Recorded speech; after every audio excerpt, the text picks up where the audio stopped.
हनी सिंह ने रिसेंटली राज शमानी के पॉडकास्ट पे बात की थी माफिया मुंडीर की। मैं आज माफिया मुंडीर की पहली बार बात कर रहा हूँ। माफिया मुंडीर ने देसी हिप हॉप और इंडियन म्यूजिक इंडस्ट्री को बदल कर रख दिया है। ये एक 2006 में फॉर्म हुआ ग्रुप या प्लेटफॉर्म था जिसके नाम को दो वर्ड्स माफिया और माफिया का सबसे इंस्पायर्ड प्रिंसिपल क्या है जिस वजह से मैंने ये नाम रखा, विच इज रिस्पेक्ट या हायरार्की, और मुंडीर को मिलाकर बनाया गया था। मुंडीर का मतलब होता है बंच ऑफ बॉयज। इस ग्रुप के 5 कोर टीम मेंबर्स थे हनी सिंह, बादशाह, रफ्तार, लिटिल गोलू और इक्का। माफिया मुंडीर को फॉर्म किया था हनी सिंह ने। दिल्ली के करमपुरा में एक मिडिल क्लास फैमिली के घर जन्मे हनी सिंह को बचपन से ही म्यूजिक का शौक था। वो बचपन में डिवोशनल गाने गाते थे, साथ ही हारमोनियम और तबला भी बजाते थे। हमारी मासी जी थी, वो उधर रहती थी, तो वो शब्द कीर्तन सिखाती थी हारमोनियम पे। अरे वाह। बचपन से ही वो ए.आर. रहमान को अपना इंस्पिरेशन मानते हैं। तब ए.आर. रहमान सर की पहली एल्बम थी वो फिल्म, हाँ रोजा। तो फिर तब से मैं रहमान सर को फॉलो करने लग गया। उन्होंने डिसाइड कर लिया था कि उन्हें म्यूजिक में ही करियर बनाना है, बट उनके डैड चाहते थे कि वो इंजीनियर बने।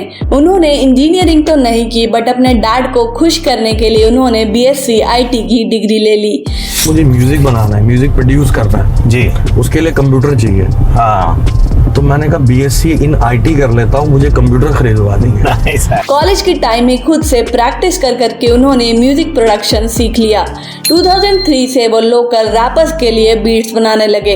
विद इन 1 ईयर मैंने प्रैक्टिस कर करके म्यूजिक इतना सीख लिया कि मेरे को एल्बम का म्यूजिक प्रोड्यूस करने की सेंस आ गई। साथ ही वो अपने रीमिक्सेस की CDs बनाकर लोकल DJs को दे देते थे, और ऐसे ही उनकी एक रीमिक्स को सुनकर उन्हें बर्मिंघम की एक कंपनी ने साइन कर लिया। तो न्यूरेक इंटरनेशनल करके बर्मिंघम की कंपनी थी, नाइस, तो उन्होंने मुझे साइन किया। 2004 में रिलीज हुई सॉन्ग का नाम था लेकर हम दीवारा दिल, जिसे हनी सिंह ने रीमिक्स किया था, बट पूरी एल्बम ही फ्लॉप हो गई थी।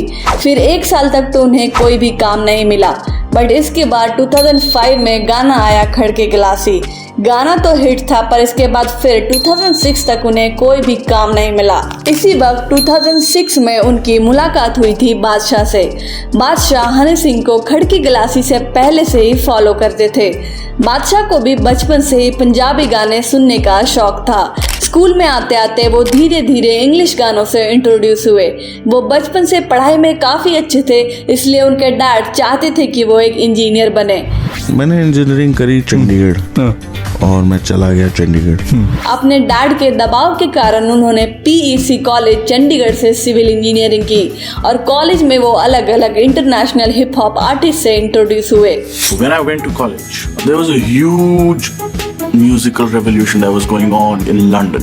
अपने कॉलेज के कंप्यूटर लैब में घंटों वो म्यूजिक के बारे में पढ़ने लगे। धीरे धीरे उन्होंने लिखना भी शुरू किया और अपना पहला सूडोनेम रखा कूल इक्वल। तो बादशाह की एल्बम कर रहा था मैं as a music producer, English में था, बादशाह का नाम कूल इक्वल था। और PEC कॉलेज के ही अपने दोस्त के साथ मिलकर उन्होंने एक डुओ बनाया जिसका नाम था नॉर्दर्न क्लिक। धीरे धीरे वो कॉलेज के फेस्ट में रैप करने लगे, क्लब्स में गाने गाने लगे, और क्लब्स में गाने के दौरान ही उन्हें DJ ऋषि के सॉन्ग सोडा में विस्की में अपने रैप को फीचर करने का मौका मिला, और ये सॉन्ग काफ़ी हिट भी हुआ। गाना आया था, उसका नाम था सोडा विस्की।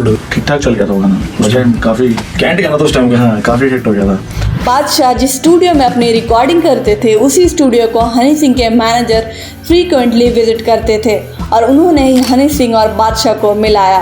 वो गाना सुनने के बाद हनी पाजी के जो मैनेजर थे, तो उन्होंने मुझे कहा कि ये सही गाना है यार, आप हनी के साथ क्यों नहीं काम करते? तो मैं भी हनी का म्यूजिक सुनता था, सिमिलर सा टेस्ट था हमारे म्यूजिक का, तो that is how we met. इसके बाद ही 2006 से दोनों ने साथ में काम करना स्टार्ट कर दिया। हनी सिंह का बादशाह पे काफी इन्फ्लुएंस रहा। उन्होंने ही बादशाह को कन्विंस किया कि वो हिंदी में रैप करें। He wanted to be launched as an English rapper. Then I convinced him. It took me 2 years to convince him to rap in Hindi.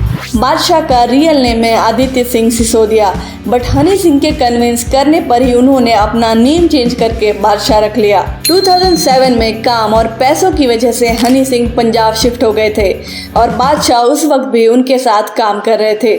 Slowly Honey Singh Punjab music industry में एक जाना माना नाम बन चुके थे। समवेयर अराउंड 2009 ग्रुप में एंट्री हुई बाकी के 3 मेंबर्स रफ्तार, लिटिल गोलू और इक्का की। मैं 2.5-3 साल तक उनके साथ रहा। तब ये माफिया मुंडीर बन चुका था।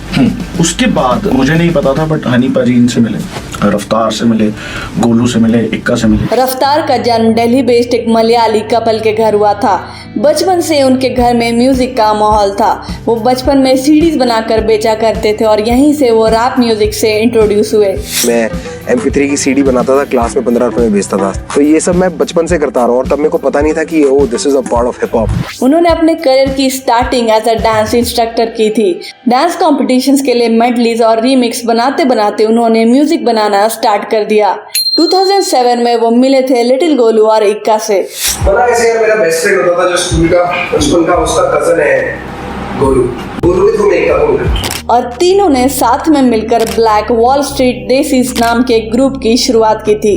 हमने यहाँ पे बनाया ब्लैक वॉल स्ट्रीट देसीज, फिर उसका नाम चेंज करके किया स्ट्रीट किंग्स, और स्ट्रीट किंग्स के बाद हम ये बना एक माफिया मुंडीर। वो और कुछ रिवर्ब नेशन जैसे प्लेटफॉर्म्स पर अपने गाने अपलोड करने लगे और 2009-10 के अराउंड हनी सिंह ने उन्हें नोटिस किया और साथ में काम करने के लिए कांटेक्ट भी किया। तो वहाँ पे करते थे और लोगों ने बहुत कहते वहाँ पे नीचे लिखा है हनी सिंह और कहा कि लव यू बहुत शेर हो, और यहीं से वो साथ में काम करने लगे। पर ऐसा कहते हैं कि कोई भी ग्रुप बनती है टूटने के लिए, और ऐसा इस ग्रुप के साथ भी हुआ। इस ग्रुप के टूटने की हर मेंबर के तरफ से स्टोरी अलग है। मैंने कोशिश की है हर मेंबर के साइड को इक्वली प्रेजेंट करने की। सो ग्रुप छोड़ने वाले सबसे पहले मेंबर थे इक्का। 6 महीने के आसपास उन्होंने ग्रुप छोड़ दिया था। ग्रुप से अपने सेपरेशन की वजह वो रफ्तार को बताते हैं। उनका कहना था कि रफ्तार created a misunderstanding between him and Honey Singh. और आज रखने की जरूरत नहीं है कि क्यों छोड़ा क्रू क्यों नहीं।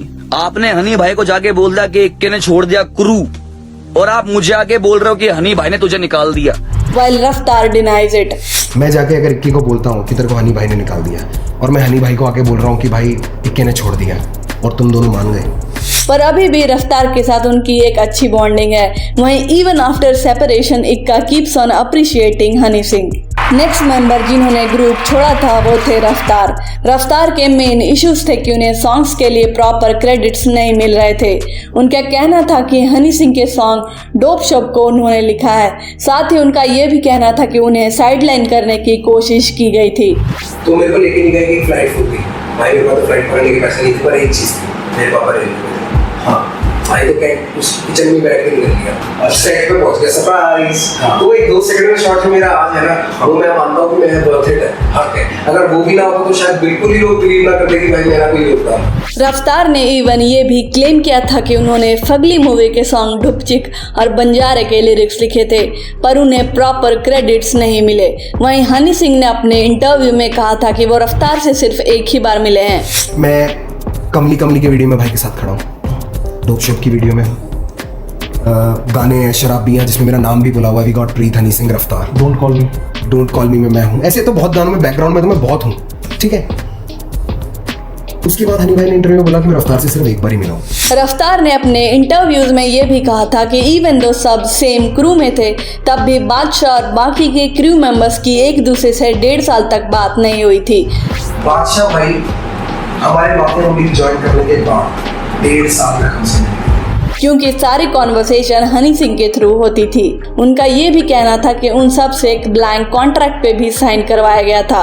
वहीं हनी सिंह ने डायरेक्टली कभी इन इश्यूज पे रिएक्ट नहीं किया। Last one two leave the group was बादशाह। देन आए सन 2012 में, इनफैक्ट लेट 2011 में आई क्विट, और उनकी भी क्रेडिट्स को लेकर इश्यूज थे।